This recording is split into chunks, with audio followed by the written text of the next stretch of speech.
MotorWeek is made possible by Tire Rack and Die Hard.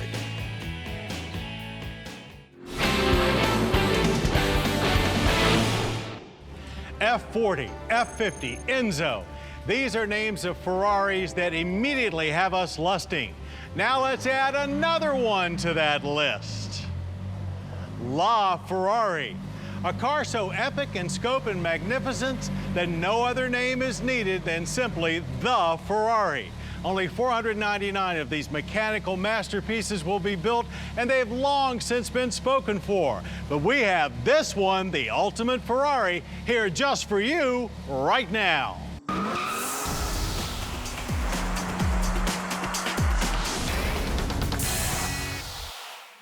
Ferrari's 2014 LaFerrari may have gone to the extreme in simplifying its name, but that's just the start of the extremism in this hyper ride.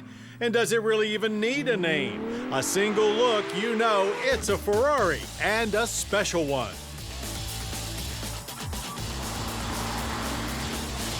Production cars that have approached the four-figure horsepower threshold are few and far between. LaFerrari joins this rarefied group, and it does so in a truly modern fashion with a hybrid electric drivetrain, the first road-going hybrid from the prancing horse.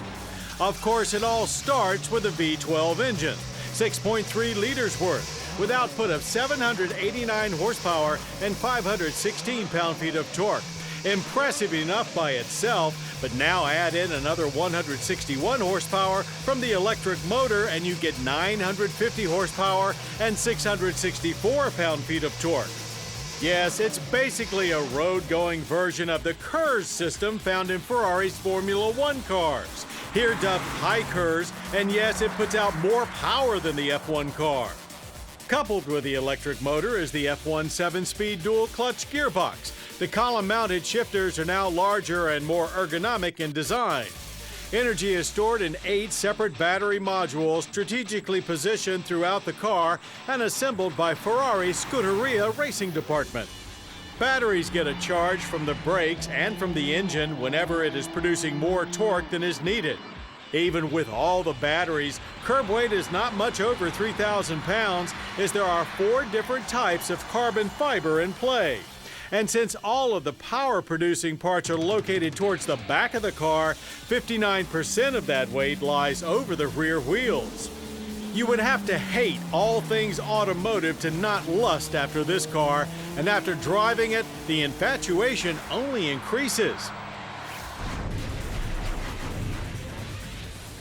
How it comes to look so different yet so familiar is a masterstroke of design.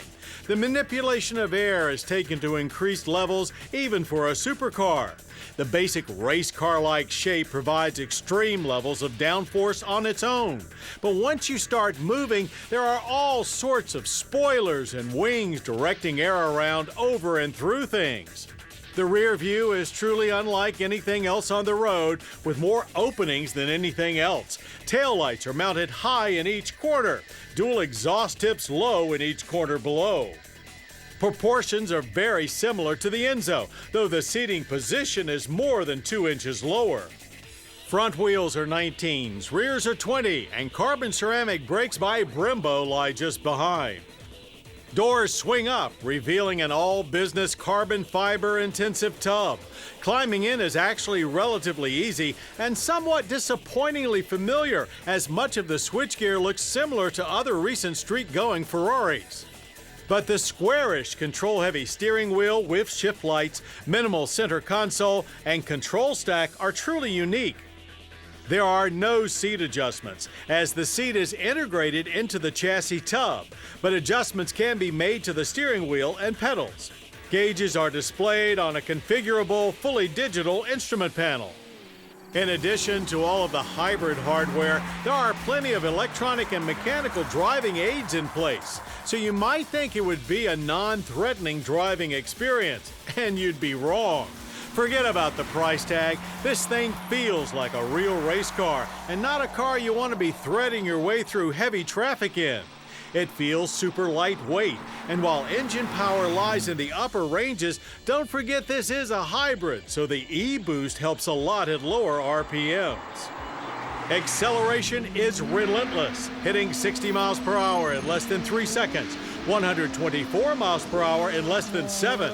Grip is glue-like, as LaFerrari makes just about any track or road feel like an autocross.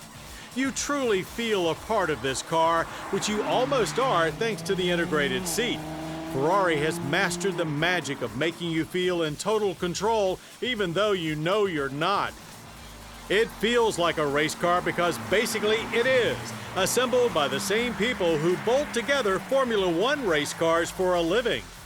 There's not much point in discussing pricing, as all 499 models were spoken for before production even began. But for comparison's sake, this ultra-exclusive ride would cost you $1.4 million. The 2014 LaFerrari is truly befitting of the name, as it is now the Ferrari to have.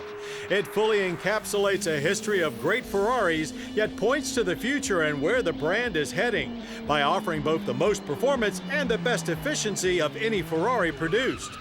So if you've ever dreamed about driving a race car every day, well, now perhaps you can. Only don't even think about trying to get your hands on this one.